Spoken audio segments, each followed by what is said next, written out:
catching up, kids. It's a lot different to witnessing combat. You don't know what's coming. So we just sit here and die? No. We keep fighting. You're soldiers! Arm yourselves!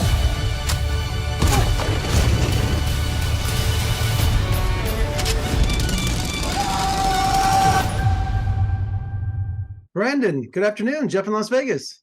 Hi. Hello from 4 hours away. Wonderful, wonderful. Thanks for joining me today. Talk about the Battle of Saipan. I'm a big history buff, man. So congratulations, man. I really enjoyed it. Well, thank you. Thank you very much. For those who are not history buffs, can you tell us what the Battle of Saipan was and its significance in history?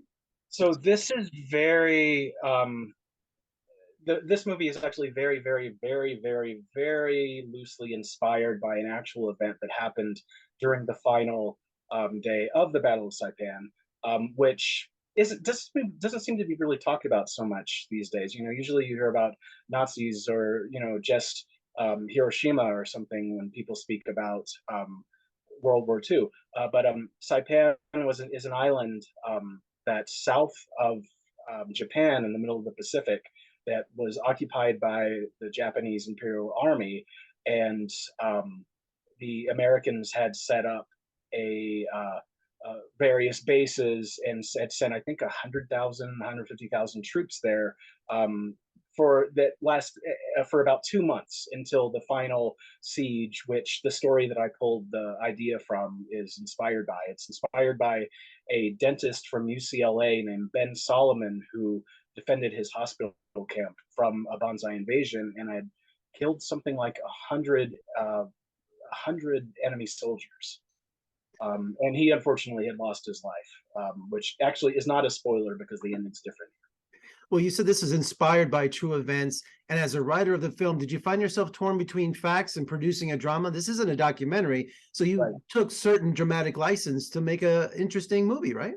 Right. The closest true life character is Casper Van Dien's character, Vic, who's inspired by Solomon. And going in when this was greenlit, it was never supposed to be a direct adaptation of something. We went in knowing that there would be creative license.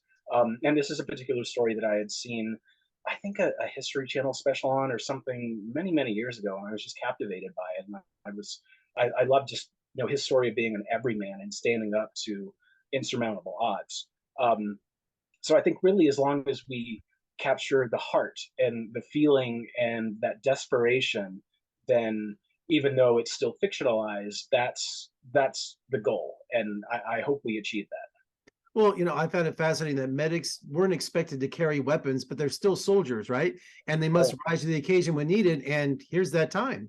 Yeah, it's interesting. There's this line that Saban had actually used in the trailer that says, as medics, we don't have to arm ourselves, or I forget the exact wording off the top of my head. And one website that actually ran the trailer made fun of that. But I'm thinking, like, guys, that's really what happened then. Aside from, they never expected to end up on the front lines of a battle. And just in the case of this person that I was inspired by, that's what happened. You really lucked out with the casting, man. Casper is fantastic. Louis Mandylor too, and Jeff Fahey. I mean, each delivered just incredible performances.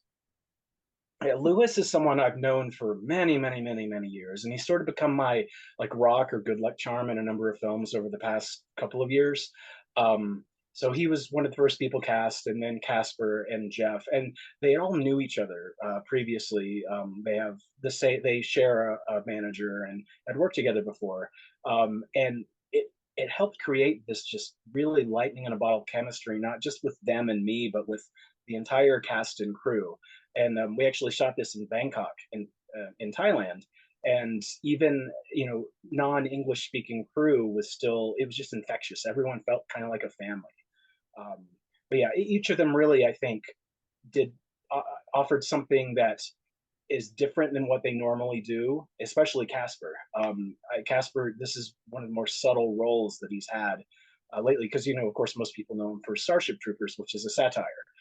But I was incredibly happy with each of them, and I've since worked with Casper again. I can't wait to work with Jeff again because man, he's the kind of actor that I love working with. And Lewis, I can't seem to get rid of. So I guess I'm stuck with him. And as director of this film, did you put your actors through any kind of military boot camp? No, but we did have each of them had played military characters before. Casper actually was in the military when he was very young, and so they all had a familiarity with certain tactical movements and procedure. Especially Lewis, who, you know, aside from the Big Fat Greek Wedding movies, he's known for action movies like Debt Collector and Avengement and stuff like that. So they all kind of had a sense of how to come proper to begin with. And anytime someone like didn't know like how you're supposed to properly hold a weapon or something like that, the next person was always there to politely correct them, and that just helped build that bond, that kind of familial aspect of the cast. Especially since, I mean, essentially they're playing soldiers. So for actors to put on those uniforms and be in the situation, I'm sure those characters just came right through. Yes, and especially some of the heavier uniforms. I have to give Lewis credit because he's, you know, outfitted in full, essentially jungle gear and with a tactical vest, and he has the most, intense fight scenes in the movie. Yes. And because we're friends, you know, he's not someone to really let down the audience. And because we're friends, he was even more invested to just doing a good job. So those fight scenes that he has, those hand-to-hand fight scenes, I think he probably sweat off 5 pounds after each one. No loose punches. He's someone who he really goes for it. That's incredible. And I think that someone had said that the hand-to-hand fight scenes are brutal, and they really are. And he's someone who really just brings it. Not a lot of people know this because he's known for, you know, romantic comedies, but when he was young, he was a ranked boxer. Before he followed his brother Costas to America to become an actor. So I like being able to harness those skills in him and really. You did a great job, man. Excellent job. Thank you so much for joining me today. And I'm a World War II buff, and I just enjoyed this immensely. So thanks so much. Let's talk again soon. Yeah, absolutely. Thank you very much for having me.